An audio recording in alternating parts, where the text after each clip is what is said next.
can just raise some money for whatever you're paying.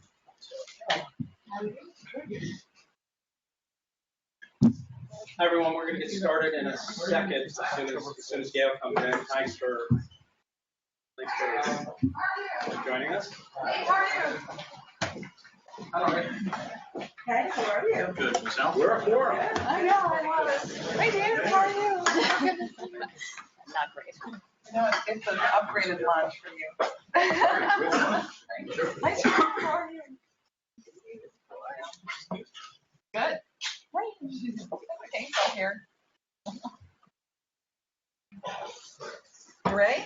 We're ready. I guess You just wait like for Ernie Artie and and, David. yeah. Let's just get it. Bless.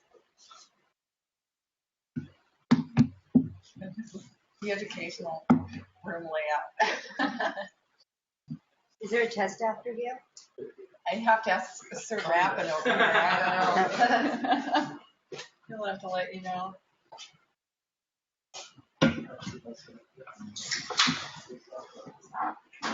So I want to take a few minutes to welcome everyone for being here. I just have a couple of what I consider to be really important comments. I'm getting darn close to my swan song. This is one of them. And I especially asked Mark if I could speak for just a few minutes and just do a kickoff, and then I'm going to leave it all in their capable hands, because they just the most important thing that I want to share with you is the absolutely incredible honor it's been to have your contributions in the time that I've been at the ARF.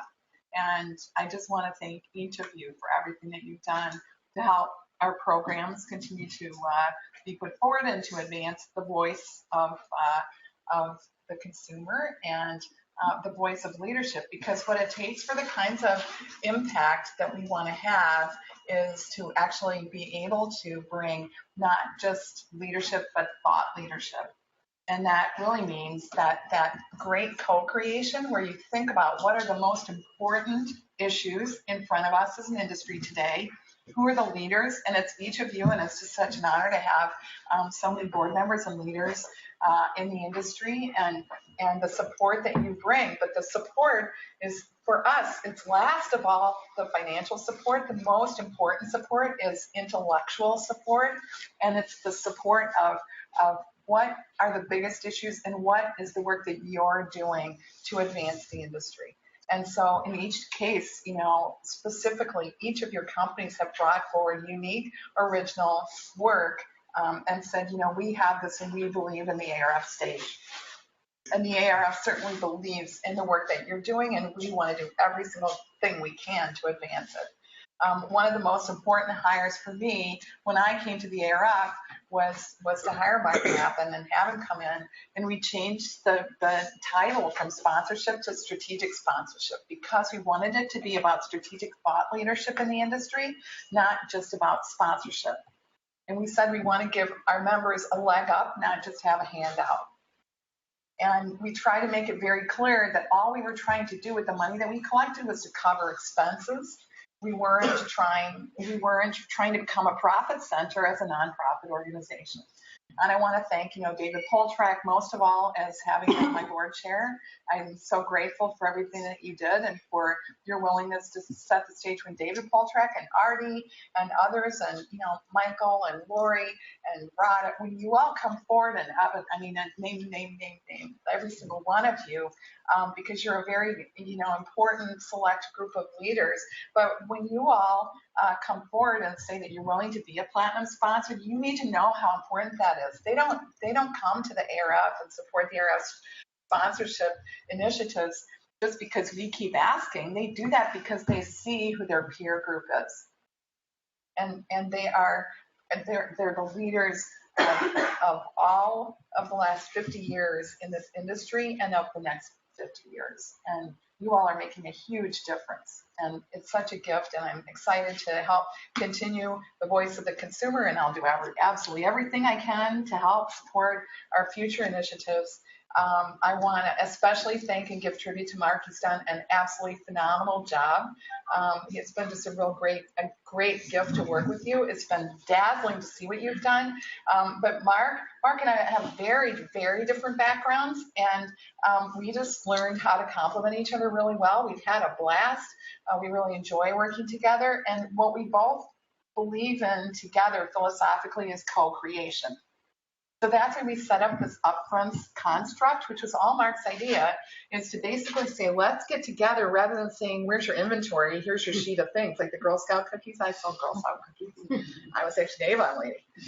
So instead of saying, here, do you want this kind of cookie or that kind of cookie? It's like, well, what kind would you ever want? Well, let's co-create and create some new platforms and new ideas and new initiatives. And so we were at GFK's offices when we kicked off our ground truth research, and we were just there recently doing a whole mobile analytics event, and we had that brings a whole different light to what GFK offers, and also brings a whole different audience into GFK, but it also brought something different and important for the ARF and our initiative and our research team.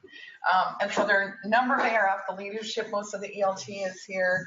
I want to give tribute to Daniel.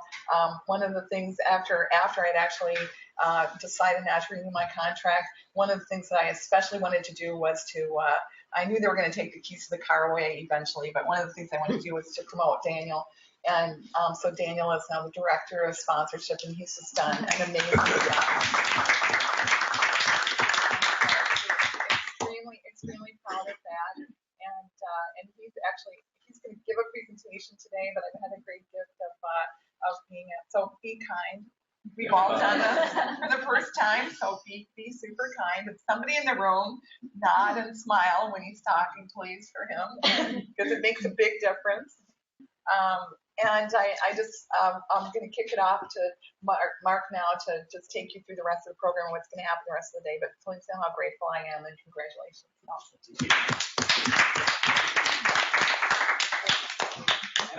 And just, and I know you all agree with me, but there isn't a group of people that know how difficult it is to sort of refresh and renew a brand. And Gail, under her leadership, we couldn't be more fortunate to have that. It gets really easy to talk about selling things with a great product. Gail, more than any individual, is responsible for really kind of making sure the ARF stayed front and center, making sure that we were relevant, and really increasing our brand status within the industry. And we've done that without her. We're going to keep this informal. We're going to talk a little bit about some of the numbers and some of the research and stuff like that. But I really want to go back to the point that Gail just made it about co-creating. I mean, the focus of this is the kinds of places where we're going to ask for money. But we combine those things, as you all know, with how do we put together sponsorship and curated opportunities? How do we put packages together? So I don't for a second want to let you think that this is just all about the money. It's really about getting your content out in front of our audience in the most impactful way. Rachel's going to be up a little bit later talking about the call for content that's open to all members. And again, we'll encourage you both at the start of this meeting, at the end of this meeting, that if you have great stuff that's clear of proprietary and you're willing to share it with the industry, send it in, because from a sponsorship thing or whatever, we will find the right stage, the right opportunity, the right platform, or just getting it in the knowledge center. So if somebody has a question on that topic, your paper is what they'll pull back. Daniel's going to go through the whole history. I just kind of want to let you know, as Gail said, as we move this whole discussion from sponsorship to partnership, we've had tremendous success. We've been able to become less dependent on our main conferences and have the other things that we do across the year help drive revenue and be important. And we've been able to do that without losing money on the conferences. As a matter of fact, revenue continues to come in on the two major conferences. And really, when I came here, 2012 and before, we only had one member who's not in the room that really talked to us about things on an annual basis. Everything else was sold one-off.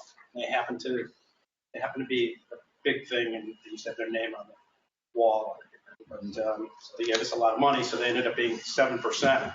But we didn't really do that with anyone else. And so when we came in, this is the start of the conversation that we want to have, where we talk about your plans overall. And now about 70%, if not more, is going to come from working together at the beginning of the year and at the beginning of cycles so that we get all the touch points in and help you build your brands at the same time you're helping us build our brands. Quick agenda. Daniel's going to go through 2015, 2016 recap. I'm going to go over what you really came to do to find out what our preliminary plans are for 2017. And then the other thing that is a lesson learned that Daniel's going to talk about is last year, our original research initiative and our sponsorship event initiative were separate things. And so if you were involved in both of them, we didn't do a good job last year of making 1 and 1 equal 3. So this year we're going to bring them together. We're going to tell you about both today so that we can do that as we go forward. So without further ado, and those of you that know me know that I look nice in jeans, but the real work is Daniel does all the heavy lifting. So let me introduce, purpose, why we're here. Sorry, okay, that's fine. What we're going to do is this stuff doesn't go public for those of you that are on the board. Our official board meeting is November 16th. That's officially when our 2017 plans get announced publicly to all our members. This is an opportunity for you, some of our most valued partners, to know what we're doing before it gets announced. And if you want to renew what you did last year, if you want to sign up for some of the new activities, we will literally take it out of the agenda, out of the inventory before it goes public. So this is the opportunity for you guys to let us know between now and sort of mid to late November what you want to raise your hands for, and we'll make sure that you get first pass at it. And we'll talk about how we outline next steps and the original research objective. So now, Daniel. Thank you, Mark. So before we go into what we're doing for next year, I'm going to give a quick recap on the past few years and what was successful and what we need to improve on. So this is just a quick showing of, how we've been doing over the years, from going into 2014, as Mark pointed out, we really wanted to be more strategic on how we approached our involvement with you throughout the year and really putting your objectives first and kind of matching that with what our members are looking for. And we can't really increase, we feel the $2 million revenue area is kind of where we need to level off in order to balance out the value between sponsorships and our membership. So as Mark pointed out, we only had one real strategic sponsor partner in 2013 and 2014, which was Nielsen, and their activity was so successful. For the both of us in 2015, one of our big goals was to get as many of you on that same path and really, look at it as a year and not just here's where you think, here's audience measurement, and kind of, piece it together like that.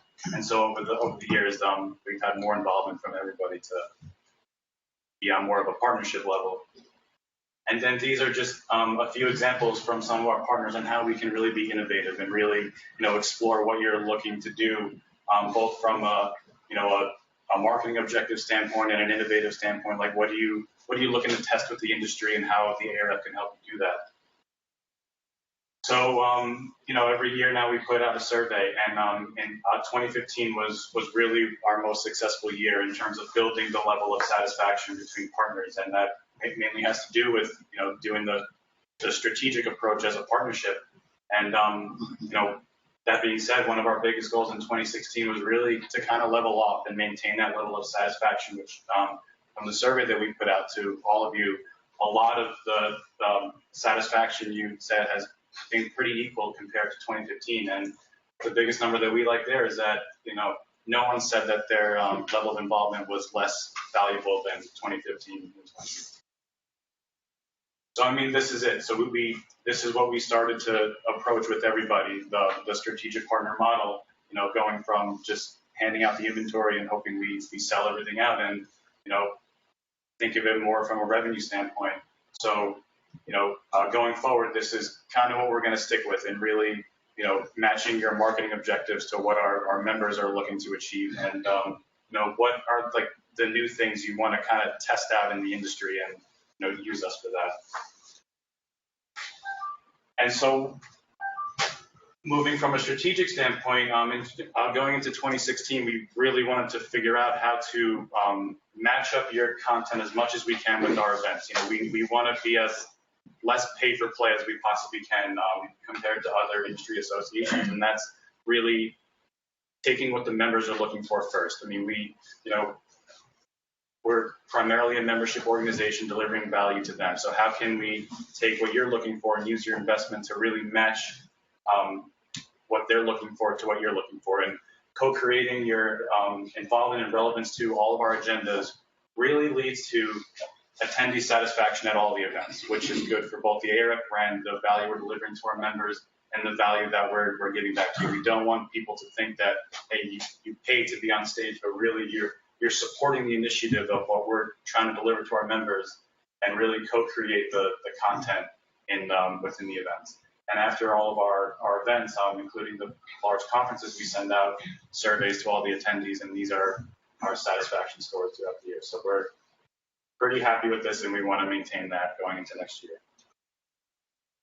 And a focus on your objectives is still key going into our planning for next year, but we do realize that there are areas where we need to improve, and that there are things that you're seeing from your investments with other organizations that we haven't been delivering on as much as we can. So in 2015, we were really strong with our turnout at our events, both the level of attendance and the quality of the people that were in the room. And 2016, our registration counts have kind of remained the same, but the turnout and the attrition at those events has gone down. So that's something we're really looking to improve, and Mark's going to go into more detail on that later. And so just to jump in for a second, that doesn't mean that attendance went down between the bar on the left and the bar on the right. It's the perception that you all have of the level of turnout. And as Daniel said, which we're trying to address, the registration has been pretty much the same. We typically had about 15–20% of the people who registered for an event and didn't show up. In the last half of this year, unexpected, well, it's not unexpected because we're all stretched for time, but the number of people that said, I want this content, I want to be there, and then when the day came, they were actually able to get out of their office and come to the event. Has increased. So we're going to look to address that. And that's related to, you achieving quantifiable business results through your sponsorship. We know it's something we need to improve on. The people that say they want this content, making sure they're there for you to give it to them. And then, as Mark pointed out before, we want to really put our plans for original research within our partnership. We don't want it to be when we did the whole Advertising Works project with our sponsors last year. The events and the research was kind of separated, and we want you all to be more involved with that going into next year. So then, that being said, Mark's going to kick off what we're doing next year by what we're looking to improve, and that's fine. And from this standpoint, I mean, with quantifiable business results, again, this is your response to us relative to other investments that you make, and to us, I think part of what you're coming on board with us for, as you continue to come on board, is our endorsement of your work. So it's less trade showy and come to us and we'll introduce you to leads, as much as saying, hey, we've objectively, agnostically looked at the work, worked together with our research team on what goes on our stages, and whether you're a sponsor or you're curated, there's a level of quality that we try to maintain. But as Daniel said, there are areas that we could improve. So on the involvement and attendance front in 2017, you'll see us start some form of, it's in development, whether it's a community, some sort of chat, some sort of ongoing blog, communication and involvement across all our members on our key strategic topics, so that the events aren't coming out of nowhere. It's not like all of a sudden, oh my God, there's a mobile event on the 22nd. I didn't really know about it, because hopefully that will come out in the chatter. In terms of the events themselves, we've been haphazard in the past about, this event went from 9 to 5, this event went from 10 to 4, this event went from 11 to, and nobody really knew, there was no sort of structure to it. So for 2017, you'll see we We've defined each type of event, and we're going to do more shorter events as we find it's harder and harder. It's amazing for somebody with as much gray hair as me to sort of understand. But back in the day when I started this, there were no cell phones, there were no email. When you left the office, you were out of the office, and everybody kind of accepted that. Now, I mean, even if you say, I mean, you've had to move your email response to, I'm going to be out of the office, to, I may be slow to respond to your email, or why bother even having one, because people are expecting you to respond whether you have a vacation in mind or not, and that's really impacting how much time people take out of the office. So we're going to be looking for many more events that just go from like 8:30 to 11:30, or after lunch from like 2 to 5:30, that kind of timing, so people can spend half the day in their office and half the day at the event. Our marketing improvement, I know that you all are both members as well as sponsors, and you're inundated with ARF emails. We're going to try to streamline that and make our marketing a little bit more. So, we have noticed it. It's funny. We did the How Advertising Works research, right? And so Jasper said, one of the big findings of How Advertising Works research is the frequency curve, that we all used to know when it was only like 3 or 4 main media leveled off. And that's kind of what we learned 25 years ago. Now we found out that, hey, if you touch people more than 30 times in a month, your brand value actually goes down. The curve actually turns the other way. And then it took us about 2 months to say, if we look at the ARF messaging as advertising as opposed to emails, I think we've reduced our brand value by double. So we're going to try to fix that. More calendar structure, I talked about that. Original research, interwoven up front. Jasper's here. We're going to talk about it today. As I said up front, we're going to try to make, if you decide to be involved with both the research and the event sponsorship, we're going to put your research opportunities and you on the main stage so that we end up making 1 and 1 equals 3 out of that. We'll co-create those opportunities, and we want to continue to increase relevance. We've had a lot of success with the health and wellness vertical. You're going to see our plans are to go into other verticals. Some of our most successful events have been shopper events and attribution events. We were in Chicago 3 years ago, Bentonville 2 years ago, Cincinnati. This year we're going to double it. We're going to have 2 instead of 1. We've decided to go back to both Bentonville and Cincinnati. As you know, we've randomly picked those locations out of everywhere in the country. So that's there. And we're really kind of the last vestige of true pay-for-play that we had was really the sort of insight zone at Rethink, which was basically if you have $5,000, you could have a table and exhibit. We're going to take that out, and we're going to build a new initiative that's content-oriented on innovations. Do that.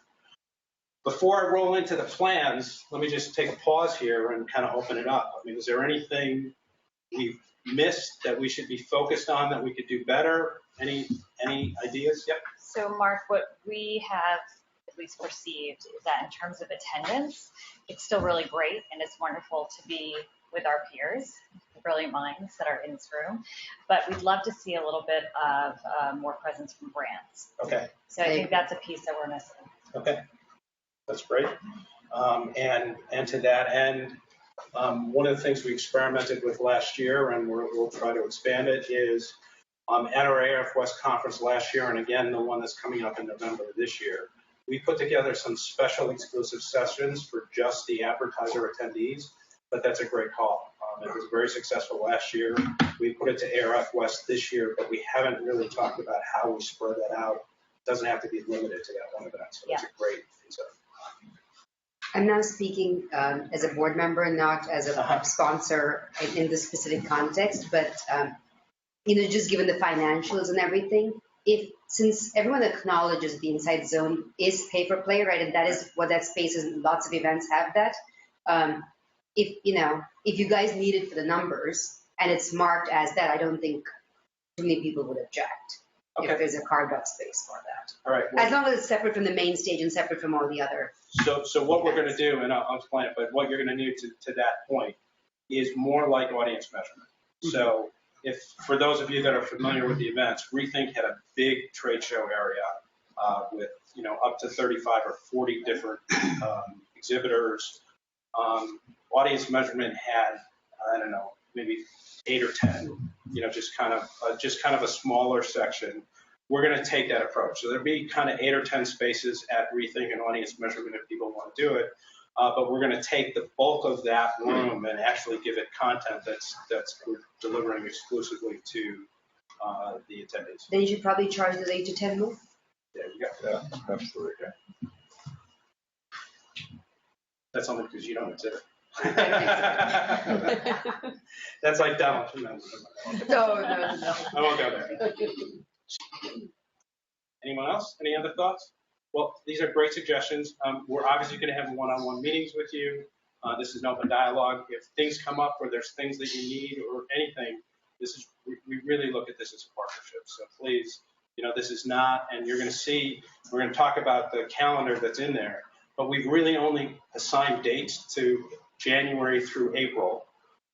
Everything, all the other dates, all the other events, we're planning the events, but we're flexible on those dates because if it's something you want to be involved in and you say, gee, Mark or Daniel, or, we'd love to do this with you guys, but we're not going to have stuff ready in September, but, we'd love to do this in October and we have a lot of other stuff. I mean, we'll work together with you on that stuff. And so we'll go through that at the end. Let me walk you through the plan. The first is, what are we focused on? Okay, so we asked all of you in surveys, what are the topics that we should be focused on? This is not the whole list, but these are the ones that came up having some first choice responses. And the first thing that you told us is cross-platform, improving creative, looking at neuroscience, and research quality. How am I finding out and learning about my consumers and targeting them?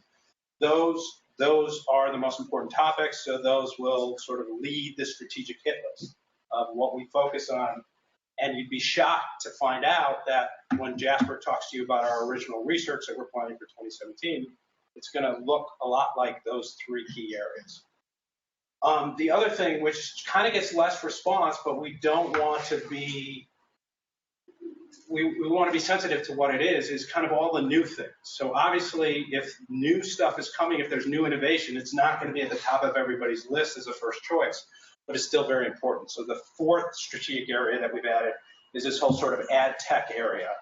Ad avoidance, programmatic, fraud, all of that stuff, consumer privacy, all of that will continue to be a main focus. In the past, it's been an event here and an event there. It's actually going to be a strategic focus forward. And then I talked about some of the specialty things like shopper attribution and things like that. And in fact, we'll double our shopper events. We'll do 2 next year instead of 1. So here you go. Here are the 5 strategic content areas for the ARF. Cross-platform and media management, helping you create better creative, and the neuroscience is one of the tools to get there. Research quality, or the foundations of research quality, there will be a little bit of emphasis on mobile over other things as that becomes one of the key tools to get consumer insights. Ad tech, which we talked about, and then we'll still focus on leadership, things like women in analytics.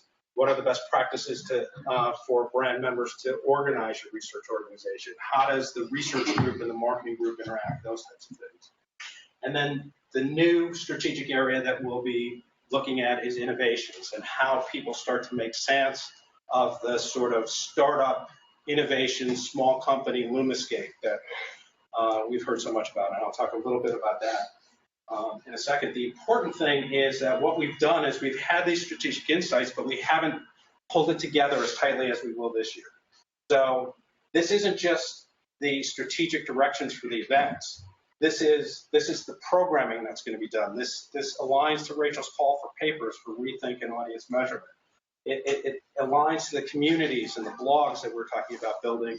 And as you'll see at the end of the day, it aligns to Jasper's and Manuel's 2017 research objectives as well.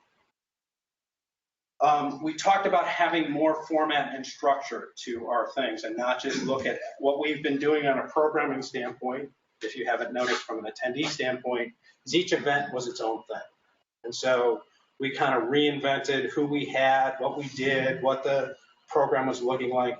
We're building more structure into that so that there's different kinds of events and where the sponsorship slots are and those types of things are all going to kind of be pre-built on our learning, and so that we're maximizing the sponsor presence, maximizing the attendee value of it. So we basically will have 4 types of events. There'll be the core conferences. There'll be 3 of those, same as there has been in the last couple of years. There'll be Rethink in March, Audience Measurement in June, and the AdTech ARF West Conference out on the West Coast, probably still at Silicon Valley. I don't know if next year we'll still be at Facebook or we'll move it somewhere else. That's where it's been the last couple of years, but we'll be out there for that. For those of you who are in media and do upfronts, where we stole the idea for this whole meeting from, there's been a lot of talk. There was a lot of talk about moving audience measurement kind of away from the 1 week that you had between upfronts and Cannes. We discussed that with our board, and as much as we tried to move it, we looked at moving it to September. That was too crowded with other events. And we looked at putting it in July. People were concerned that it was going to be over the summer. And after lots of meetings and lots of discussions, we ended up right back where we started.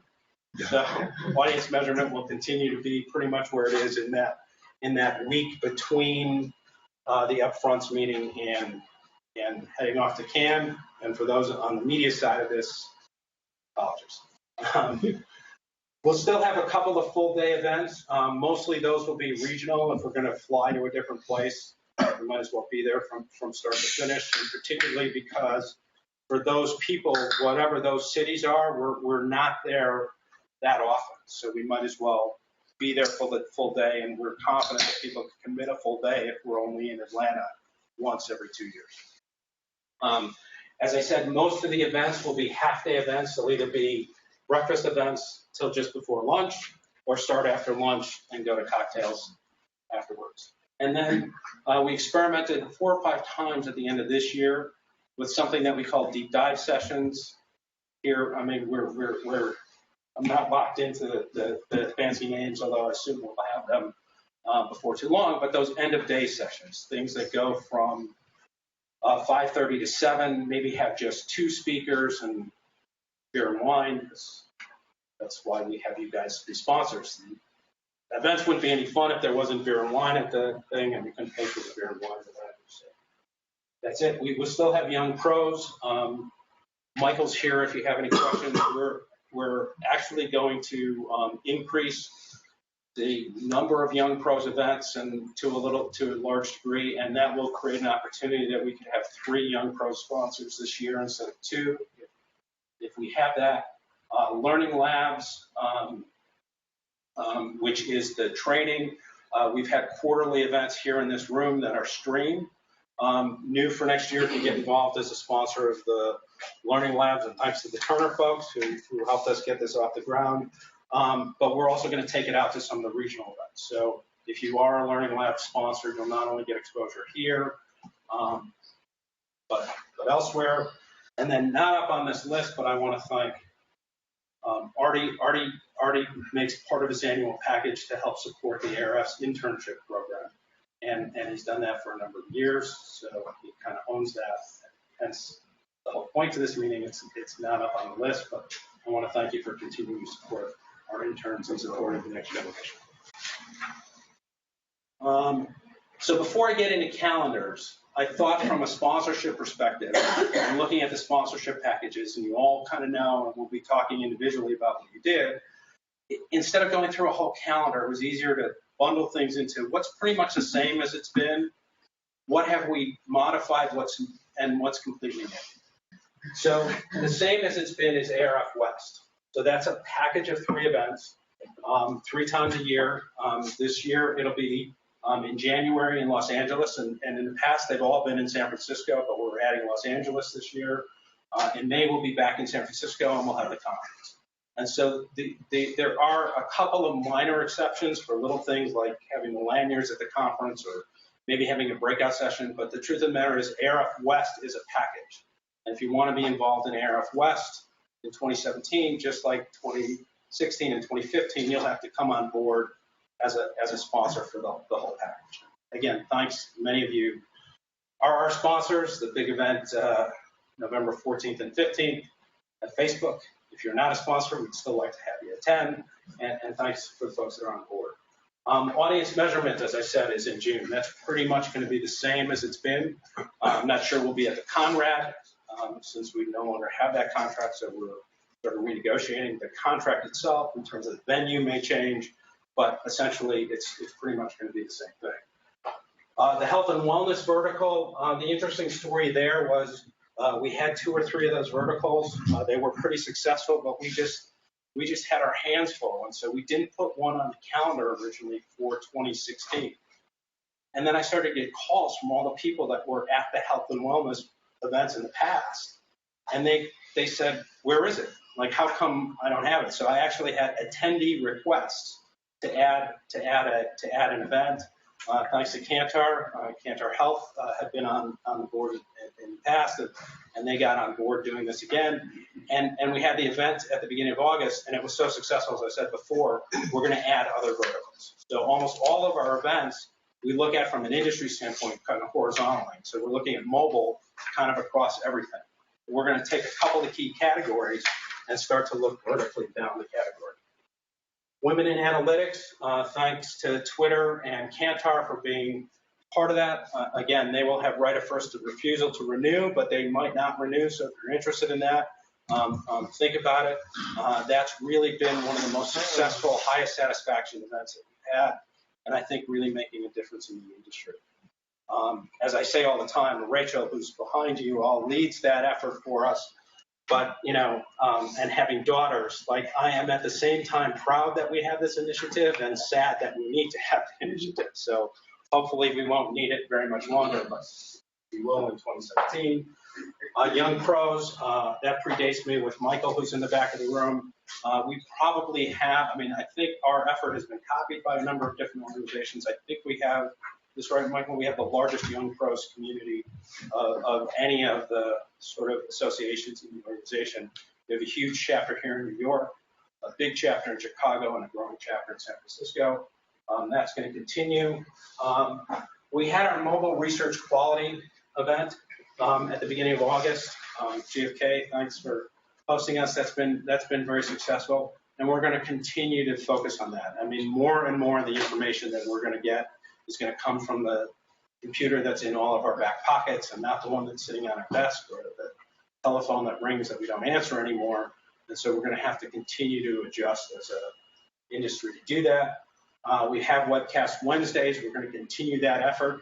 Webcast Wednesdays are made up of the papers that are submitted that score really well, but there just physically isn't time in Rethink and audience measurement to necessarily get them on stage, but we want to get that content in front, so we generally put them on a Webcast Wednesday. And from a sponsorship standpoint, if you have content that you want to co-create, you kind of want to own an event and get it out to everyone across the country, some of those Webcast Wednesdays will be available for sponsorship or to add to your package. Reinvent, we're now calling it the annual conference instead of Rethink. That's going to be updated and revamped. I'm going to have Rachel up in a minute to kind of talk to you about what we're doing it. For the people that have been platinum sponsors of audience measurement or Rethink in the past, and you're going to get a separate note from me, but just kind of so you know, one of your comments was making platinum more platinum. And what we've done over the last couple of years is we've put in some cases 2 platinums per day up on the stage, and that's kind of taken away from being platinum. So we're going to limit ourselves, and again, it's not how can we make the most dollars, but how can we provide the most value to both the sponsors and the attendees. So we're limiting the platinum sponsors this year to just 2 for Rethink and just 2 for audience measurement, which means that not everybody's going to be able to renew, so I'll talk to you all individually about that. Shopper Insights I talked about, very successful, a lot of demand from our membership for those types of things, and again, as I said jokingly, we randomly picked Bentonville, and actually we're heading there to meet with the Walmart folks to focus on a date that works for their calendar, so we're not all flying there on a date when they're not available, so that they'll be participating in it.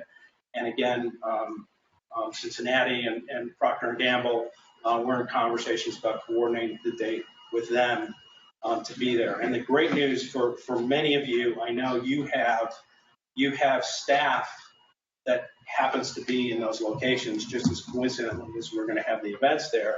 And those individuals are, I mean, when you're an ARF member, every employee is a member.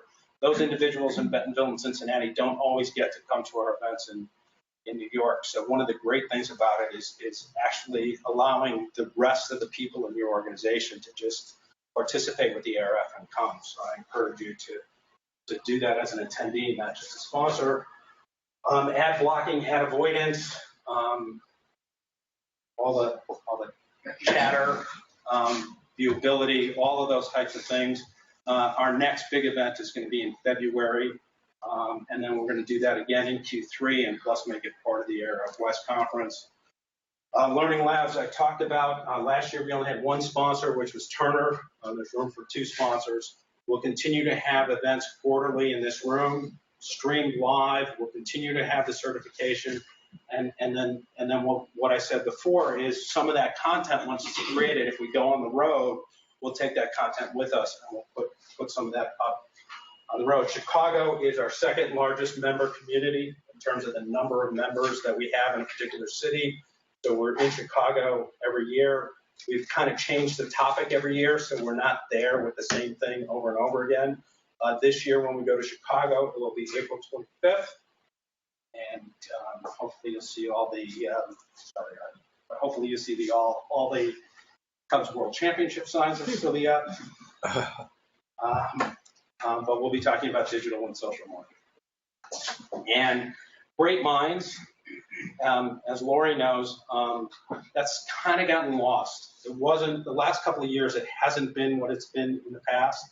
It was kind of an add-on to the main conference. And then even with that, it kind of got lost. So what we're going to try for 2017 is we're going to pull it out. We're going to make it its own luncheon, its own event, and its own spotlight and bells and whistles. What's brand new? We had a board meeting. One of the things that came out of the board meeting is we're not doing enough for multicultural and the challenges that face the changing demographics of the United States. So what we're going to do, particularly since this came from our new chairman of our board of directors, who incidentally works for Univision. You may say we're not smart people here on the ARF staff, but you'll notice we made that the first event of 2017. Just coincidence. So that'll be in LA before we have the big ARF West event. The other thing that we're going to try, and this will be 5/3 and 5/18 in San Francisco and Atlanta, is not starting from scratch every time we do an event. So what we're thinking of for this event, that you could have one sponsorship and you could go on the road with us. So we're going to try to make a lot of overlap of the content that's happening 5/3 in San Francisco and 5/18 in Atlanta, assuming there aren't a whole lot of people from Atlanta that are going to fly to San Francisco. And so it will be relatively new for both places, and we're gonna test and see how packaging content works, and see how we can, again, not look at every event as starting from scratch, and every event is something separate. We've talked about new verticals right now. The plan is automotive and financial services. Again, we coincidentally chose those because we looked at spending by vertical and found out that these are the 2 verticals where the most ad dollars are spent, with the exception of pharma, OTC, which we already have a vertical event for. But that being said, if there's other verticals or other things that you'd like us to focus on, we're open to that as we move into that. Automotive, we haven't finalized it, but we're looking at doing that in April tentatively, around the big auto show event, because most of the auto brands are here in New York during that time. I have a recommendation. Sure. To do the multicultural East and West. Okay. And maybe even get 2 sponsors. Right. Because that's very important, right? Yes. And you could, just like with women analytics, you just kind of mirror it. Yeah. I think that'd be helpful. Okay. Great. And then the innovations content, I'm going to talk about that in a second, but before I do, I'm going to let Rachel come up and talk to you about our plans for our annual conference. Sure. Thanks for keeping fit. I don't have slides. So I'm Rachel Feigenbaum, and I'm head of programming. I know many of you. Good to see you all, and for those, look forward to meeting you. So like Mark said, this is the ARF annual conference. This might look familiar. This used to be the title, I think, maybe 10, 12 years ago. We received some great feedback from our board that of late the term rethink has maybe lost a little of its cachet. It's maybe lost some equity. There's a rethink ad, I think, for AT&T. There's a rethink for everything, right? So we're back to ARF annual, and the key here was not just say what name the conference, but focus the theme.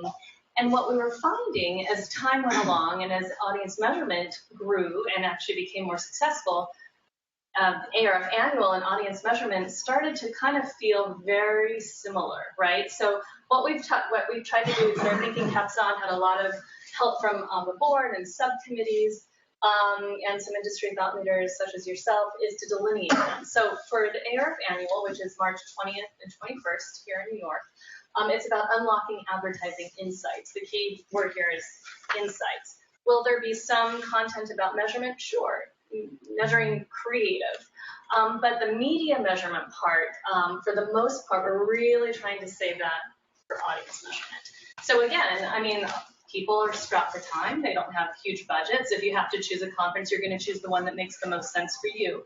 At the same time, for this conference, the ARF annual, the key is to really invite in and get a good grouping, a critical mass of advertisers. And I think that's been something that's suffering of late, and we're back on track, I feel. And by focusing more on insights, and then as you see, as I go through the format and some of the sub-themes, it all ties together. So that's just teeing it up. I'm happy to talk to you more about it. As you see, we have three, we think are inspiring and visionary keynotes.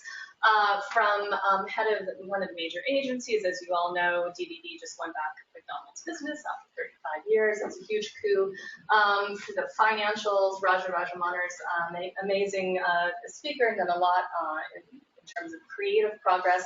And then our latest ad is Jennifer Say, the CMO of Levi's global brand. So we're going to have 4 keynotes in total, and these are the 3 we have currently. So Mark, if you want to go to the next slide. So that's kind of the theme and the keynote speakers. And here, as you see, it's a quick bird's eye view of the format. And what you might notice about this is now it's 2 days versus 3 or even 3.5. I think it was starting to feel like a week at some points. Again, to Mark's point, who has the time, who has the budget, and there's a lot of other competing events. We also wanted to build on the success of audience measurement, which is 2 days, and so that's exactly what we're trying to do.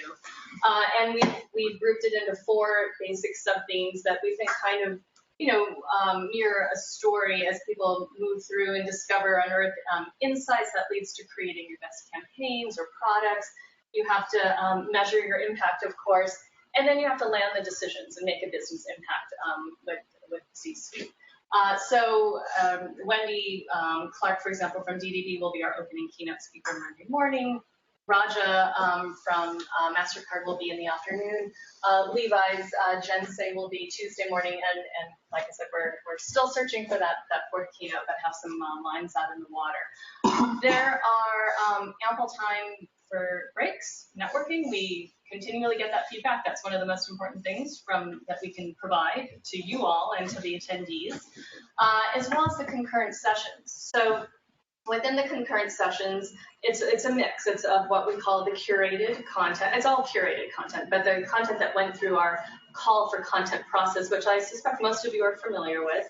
And if you're not, please utilize it, right? I know we're here to talk about sponsorship, but there's no reason why you can't also submit. I mean, this is another way of getting some of your findings and your research through and actually not paying for it.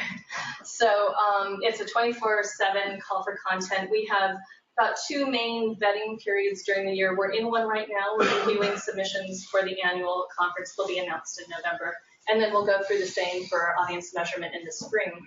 As Mark said, for a lot of those submissions that rank very highly, but just didn't make the cut due to the space, we are committed to putting them on other stages throughout the year. And as you'll see from the calendar, there's lots of other stages.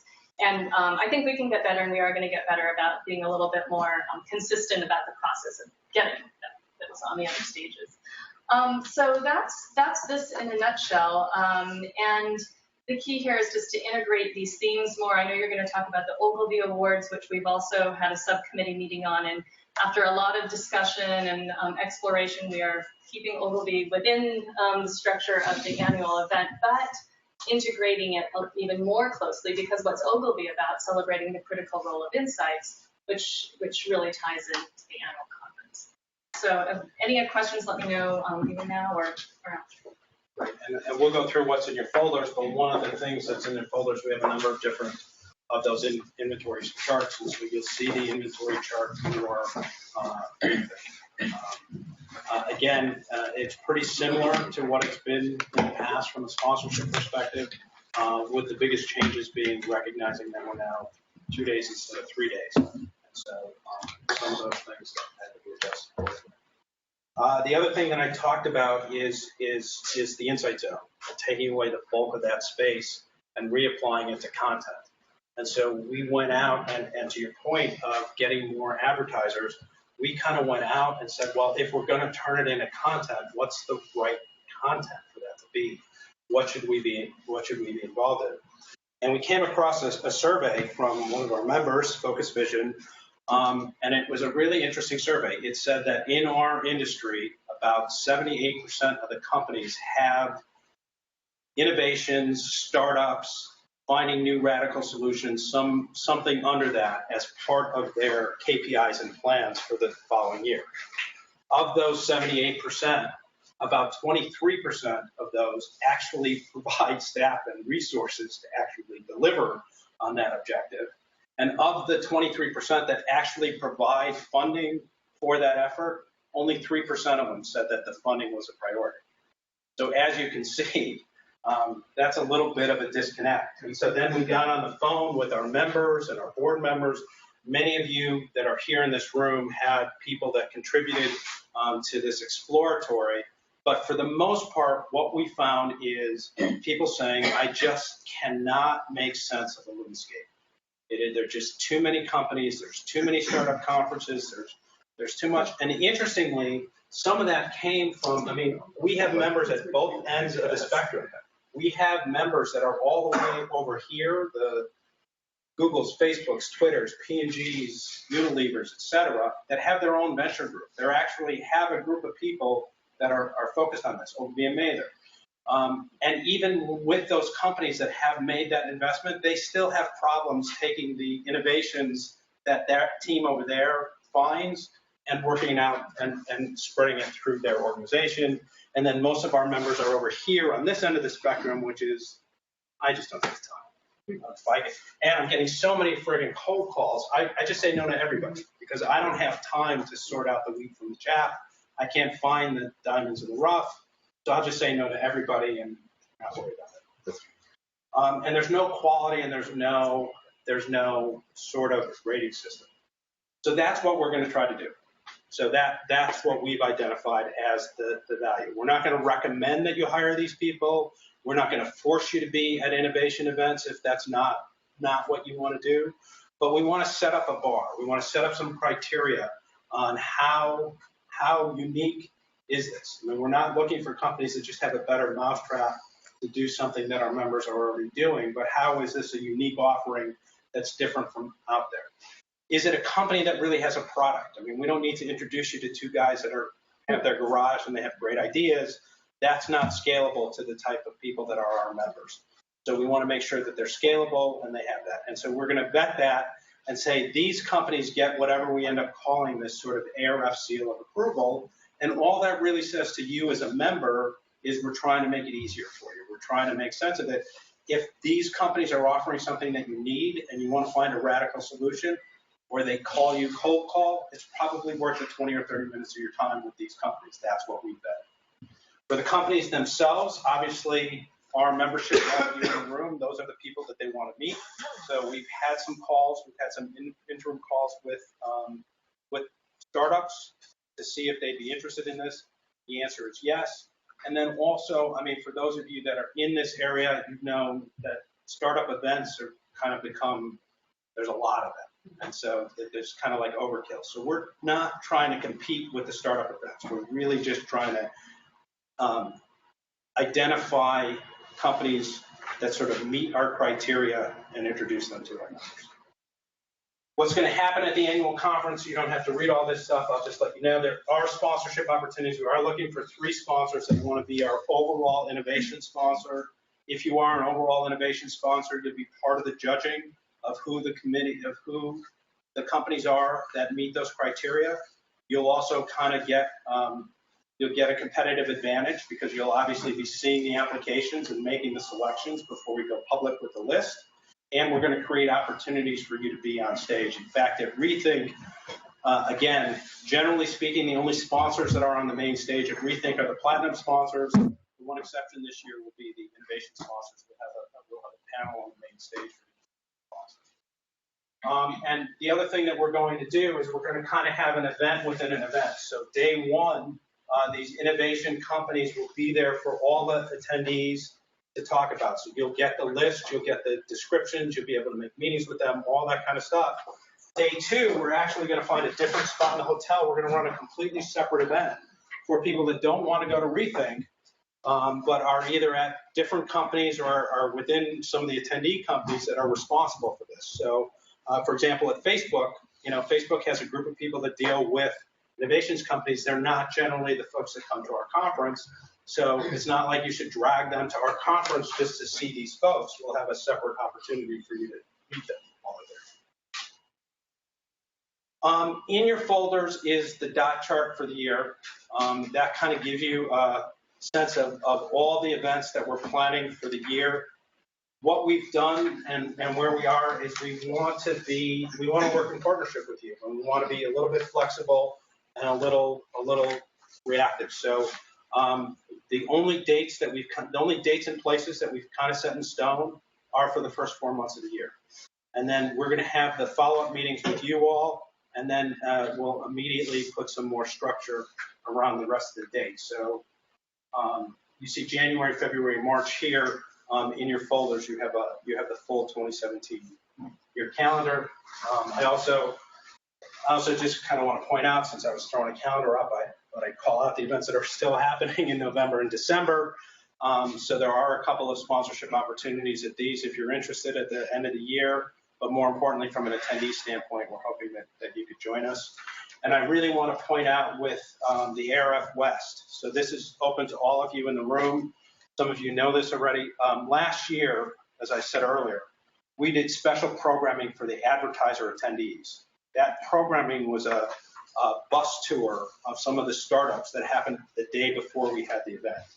And so we had limited space, and so we only put on it the advertiser attendees that we were able to reach out ourselves. This year, the special content are the breakfast sessions. So instead of having a sponsored breakfast session to start each day, the Monday and Tuesday, the 14th and 15th, we have exclusive content that's just for advertisers. And because it's in a conference room, we don't have those space requirements that we had on the bus. So what the advertiser attendees get is they get a comp pass to the event, so they don't pay for the event. They get to attend both of these breakfast events, and they attend the VIP dinner that is the Monday night. Open to all of you is bringing a client with you as your guest. And if you bring a client with you as your guest, you get one person along with the client that gets those benefits. So if you bring a client, you get one more comp for your company, and these exclusive breakfast sessions that normally would be just for advertisers will have you all in the room so that you can host your guests in the room. That's for the ARF West event on the 14th and 15th. And correct me if I'm wrong, if I'm not mistaken, the member registration fee for that is $395? How about that? Okay, so I've now taken up all of Jasper's time, and I really do want to talk about research, but I want to stop here. Next steps on all the stuff we've talked about. I mean, this is a lot to take in. It wasn't expected that we're gonna meet on this today.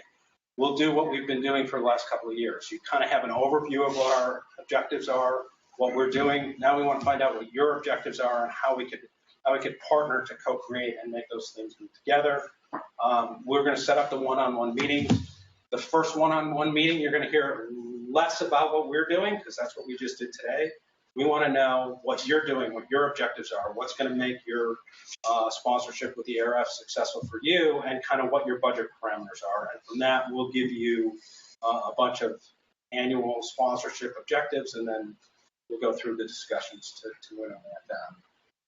So any questions on kind of the direction, anything that we're missing that you want to say for the whole group, anything that we're off base on, anything that's a surprise? Okay, so I want to be respectful of everybody's time. Jasper's to talk about the research is going to take about 10 more minutes. So if you could stay the extra 10 minutes, I really recommend it. If we head it back to back. We can do a short version. Okay, That's all right. whatever you. I just didn't want to keep all these people here. All right, thanks. Hey, everybody, I'm Jasper Snyder with the research team here at the ARF. Manuel's here in person, 2 horses in Scandinavia, but he's here in spirit. And we have Chris Bacon on the phone too. So Mark said to me that, I said to him earlier, tell me how much time we have. He said, well, it finishes at 1:30, you figure it out. So I got no time. Right? Anyway, so there's a bunch of slides. Daniel assures me that this whole deck is going to be emailed out to you all, so you can go into all the details. I'm just going to go through super quickly our research priorities for 2017.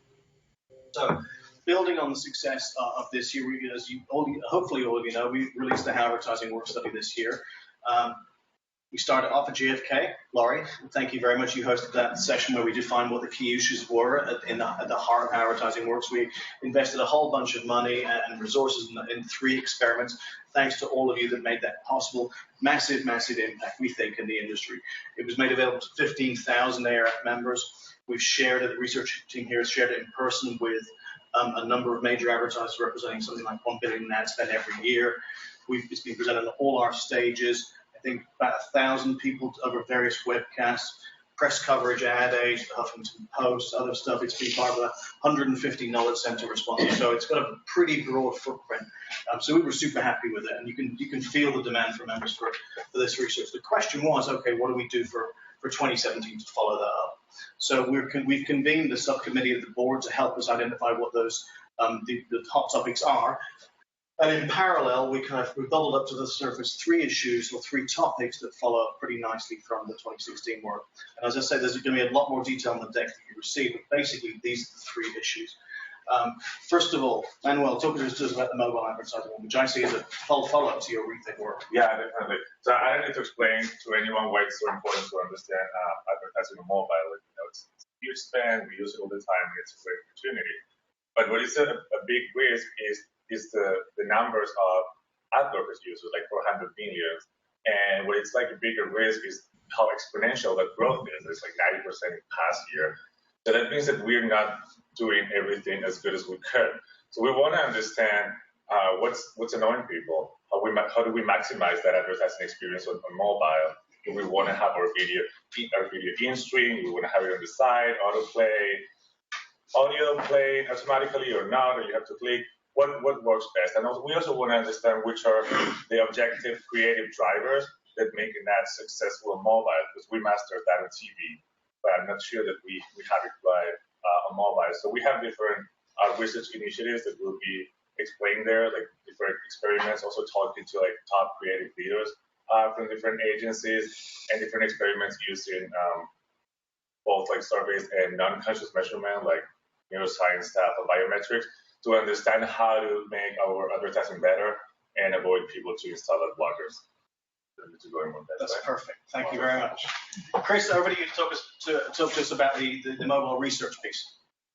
Okay, very good, Jasper. Can you hear me all right? Perfectly. Okay, great.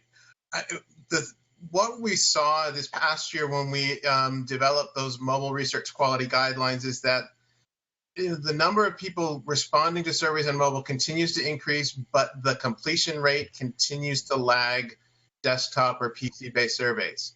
That's not a great position to be in. That's long-term not sustainable for the industry. So we said, all right, we know we want to keep surveys to 10 minutes, but that's a real challenge. How do we redesign surveys in a way that speak the consumer's language? How are they speaking on mobile devices? So we said, look, emojis is one key factor, one key piece of communication that people are using exclusively on mobile devices, how could we use emojis or text or other forms of language, mobile language, to improve the completion of mobile surveys and still have quality data? So the idea in 2017 is really to do some side-by-side testing of existing studies, whether it's the behavioral studies issued by the by standard behavioral research science, but try to adapt those standard surveys using emojis or other tools that people use in mobile. See if we can improve the completion rates, still have quality data that lines up with benchmarks that we have on PCs, and if we can actually make the experience better, then I think we all win in the effort. So that'll be the focus of our mobile research quality for 2017. Jasper? Thank you very much, Chris. And then finally, hopefully not last but not least, is maximizing ROI, cookies versus context. We've pithily described it here. The context here, or the background rather, is programmatic buying. So 2/3 of display and video spending in 2017, I think, or 2018, is going to be programmatically bought. Depending on what your definition of programmatic is, it's also making inroads into the TV space too. And yet the potential, there's a possibility that with programmatic you ignore context. Not necessarily mutually exclusive, but in a lot of situations I think it can be. And yet the history of advertising research has shown us that context is super important. And there are basically two types of context, very, very broadly speaking.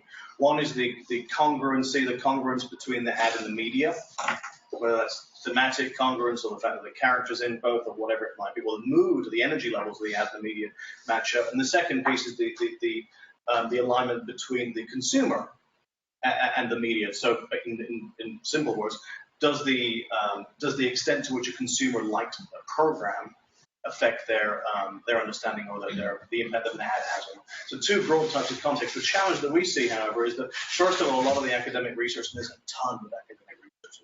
From our sins, I've read most of it over the summer. There's a lot. A lot of it doesn't stack up next to each other. It can be a little bit piecemeal, and they're not all pointing in the right direction. Secondly, and potentially more importantly, basically exclusively the context research that's out there is upper funnel metrics. There's nothing on the sales effective context, basically nothing. It's all recall, awareness, and so on. So we thought it would be really helpful for the industry to try and quantify from an ROI or sales or from a sales behavior perspective the impact of context and stack that up against some of the benefits of targeting to help basically advertisers to quantify and compare those various different ways of serving advertising. So those are the three projects that we're lining up for 2017. We skipped through the slides that are for your delectation in the deck that Daniel's going to send out. In terms of timing for those three things, you can see basically we're going to be releasing, actually you can't see this part, we're going to be releasing RFPs on those three within the next couple of weeks. We're going to be deciding on the methodology by the middle of November. At that point, obviously, that's the time we're going to talk to people in more detail about getting involved. And then they're going to be released to sponsors only in February. And the three projects are slightly staggered. So the mobile one, Manuel's project, is going to be a little bit in Rethink at the annual conference rather, and a little bit at audience measurement. Chris's project, the mobile research, is going to be released at Rethink, and then the cookies and context one, which is primarily going to be me and Horst, is going to be released at audience measurement. So in a couple of those occasions, there's a lot of time there for sponsors to get ahead of the game. So 4 months in a couple of those projects. So that's basically the research summary. Feel free to go into detail that Daniel will send you later on. And for those of you that are from supplier organizations, similar to what we did last year, although I think more organized than we were last year, there'll be an opportunity for you to participate on a sponsorship level, as well as an opportunity to answer the RFPs and actually be doing the research. So the RFPs will be in field for about a month, I think. Yeah. All right. Thank you for your patience. I know it's past 1:30. Appreciate your staying. Okay, the last thing is just in your folders. So in your folders, as you know, we are a member-based organization. We're non-for-profit, and we're fair to everybody. So what you're seeing is the first pass of the inventory that once the board approves it is going to be released.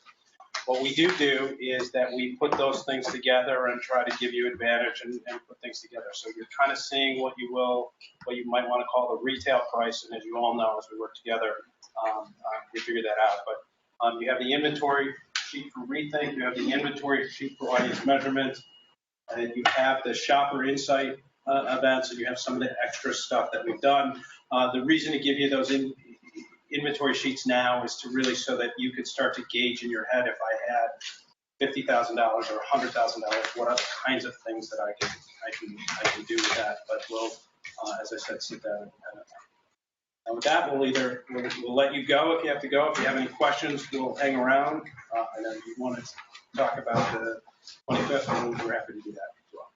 Thank you so much for taking the time and participating with us. Thank you.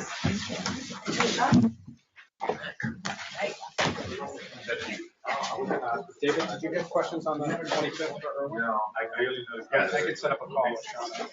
Yeah, I mean, I did. So what is it? $4,000 for the